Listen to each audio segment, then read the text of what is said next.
So in this video, we're going to be taking a look at the PlayStation VR 2 headset in 2025. We're going to be taking a closer look at the headset itself.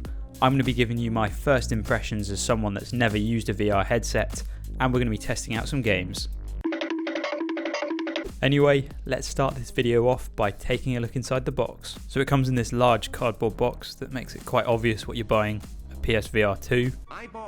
So then opening up the lid of this box, you're greeted with another box. Opening up this smaller box, there's an instruction manual and another one.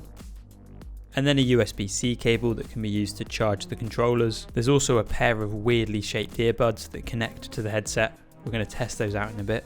Alright, let's see what else comes in the main box. So inside this bag we have the right hand controller. These probably have a cool name. Sony have probably called them like the DualShock Sense motion controller or something stupid.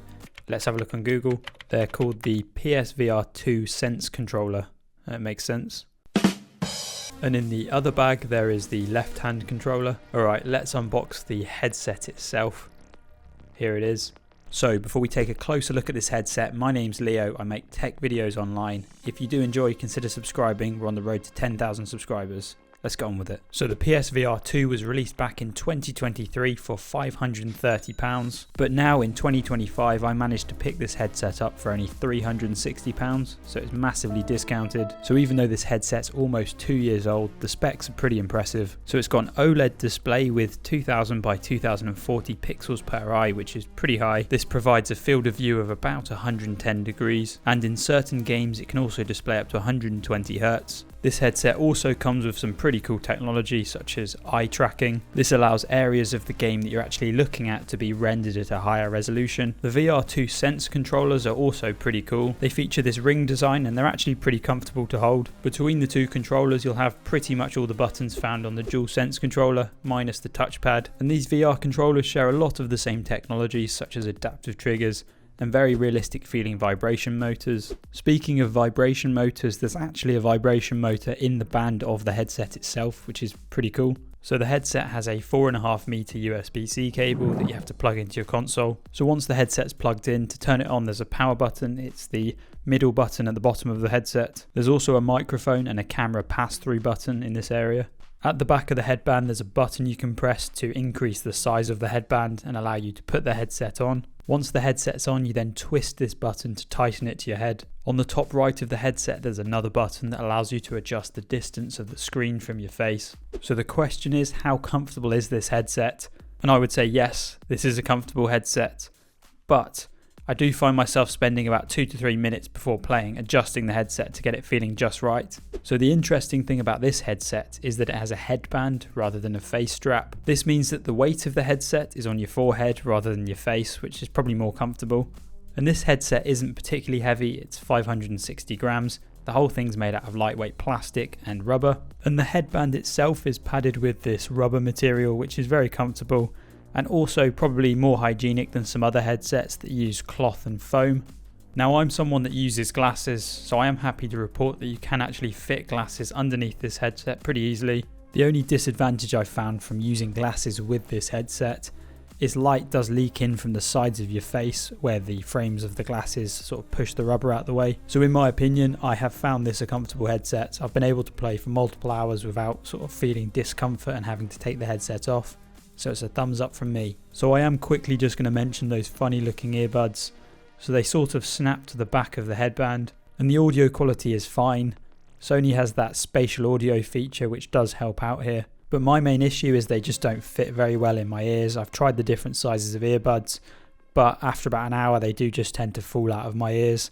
Let me know in the comments section if you've had a different experience. One thing that is pretty cool is the back of the headband has these clips that hold the earbuds, so they're not dangling beside your face when you're not using them. So I'm now going to talk you through the setup process of this headset. So you've plugged your headset into your PlayStation and you've turned your headset on. So there's now a few things that the headset's going to want to do. So the first one is setting up eye tracking. So the headset's going to get you to follow this dot with your eyes, and this basically calibrates the eye tracking. It's then going to get you to adjust the spacing of the lenses. So you should get a screen that looks like this, and essentially on the top left corner of the headset there's a little scroll wheel, and you scroll it and it sort of moves the lenses further apart or closer together, so you just got to get that right for your eyes. And finally, it needs to map out your room to create a safe area for you to use the headset in. This part's pretty cool, it makes you feel like you're wearing Iron Man's suit. So how this works is the front of the headset has 4 cameras, and you basically look around and it maps out your room and your floor, and it creates a safe area for you to use the headset in. So there you go, your PSVR is set up, you're ready to jump into a game. One thing to note, make sure both your controllers are charged, or get into the habit of charging them after every session, because they've only got about 4 hours of battery life. So I'm now going to talk about my experience playing games with this headset. And the first game that I downloaded was this Kayak VR experience. I think it's more of a tech demo than an actual game. But my first thought when playing this game was, wow, this actually does look really good. I think it's a combination of the OLED screen and higher pixel density. So a couple of years ago I had a chance to try out the original PSVR, and compared to that, this is much better, much clearer, much brighter, much more contrast. And the hand and finger tracking is also really accurate. And my first time playing this game was actually when I discovered that I do get motion sick. So I was only able to play for about 20 minutes before I felt sick, so I had to just give it a break. The second game that I jumped into was a game called Pavlov. This most closely resembles a game like CSGO. You can either play online, or there are some shooting ranges that you can mess about with. So if you are looking for a competitive shooter in VR, I would definitely recommend this game. It looks great, it runs really well, and it's actually quite easy to control. I did think that it would be more janky than it is to remove the magazine and reload the guns, but with a bit of practice, it's not too bad. At this point, I'd become a bit more used to VR and I was feeling less motion sick. To combat motion sickness, a lot of games use this tunnel vision vignette effect when you're walking.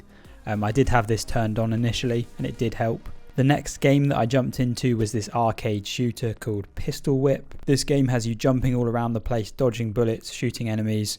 It's actually pretty good fun. I then saw that Resident Evil Village had a free add-on that converted the game to VR, so I downloaded that and jumped into the game. So this game really blew me away. This is probably the best VR experience I've had so far. So this is essentially the full Resident Evil Village game that you can play in VR. It's not like a watered down version of the game, it's the full game. And in my opinion, this is definitely the best way to play the game. I would definitely recommend this version of the game over the 2D version. And I found myself spending hours just looking around the environments. And even though this game wasn't made for VR from the ground up, they've managed to implement a lot of interactive items. For example, the locks on gates, you can use your hands to actually drag them open.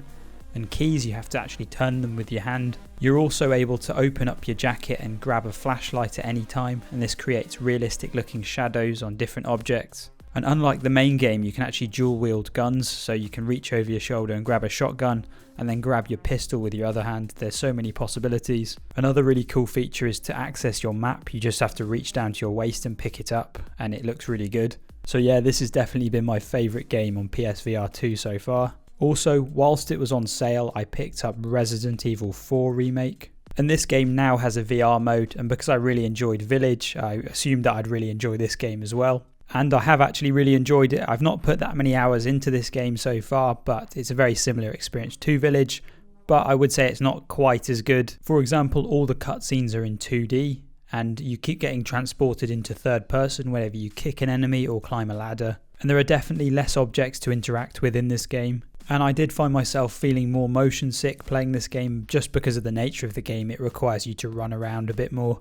For example, the opening sequence when you're in the church, you're basically running around an area quite quickly, and I did feel quite nauseous. But you do need to remember, unlike Village, this is a remake of a game from 10-15 years ago that has then been converted to first person, that has then been converted to VR, so it's not going to be perfect. But if you did enjoy Village and you want more, then definitely check out this game as well. So those are the games that I've played so far, but I do want to talk about sort of games in general on the PSVR 2, because compared to other platforms such as the Meta Quest and PC, there are a lot less games on PSVR, which is sort of one of the problems I've run into.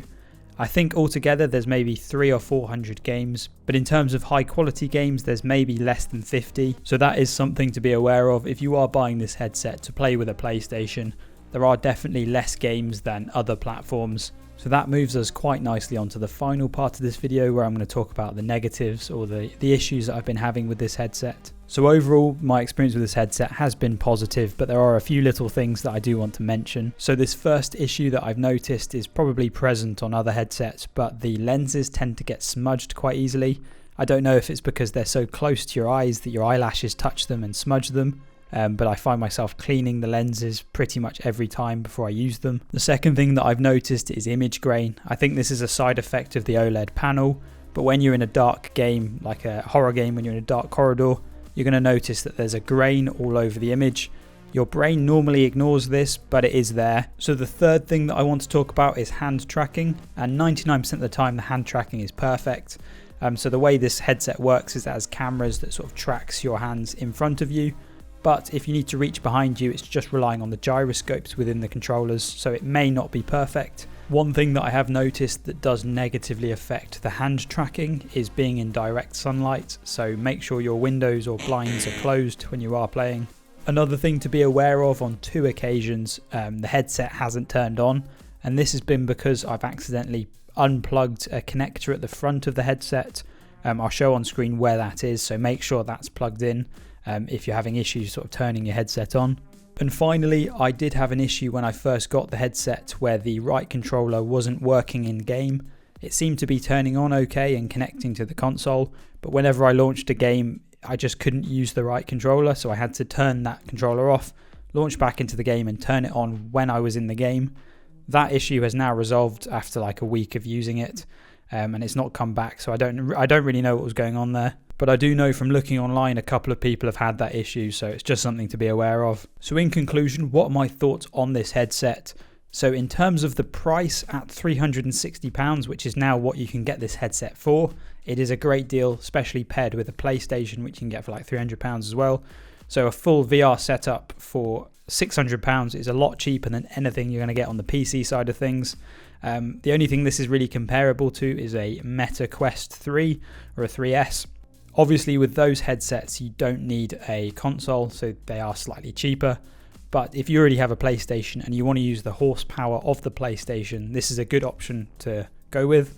So the image quality of this headset has been fantastic. It's got OLED panels which look really good, deep blacks, vibrant colours, and the graphics of this headset do tend to be better than something like a Meta Quest because it is using the processing power of a PlayStation 5. But that is also one of the negatives. You are always tethered to a console, so some people might not like the fact that you're always connected to the PS5. So finally, in my opinion, the biggest downside to buying a PSVR 2 is the games. So this is going to have a lot less games than PC or even the Meta Quest. So before you consider picking up one of these headsets, make sure you've checked out what games are available and make sure there are a couple of games that you are wanting to play. Otherwise you might get a shock when you sort of buy the headset and there's like no games that you actually want to play on the marketplace.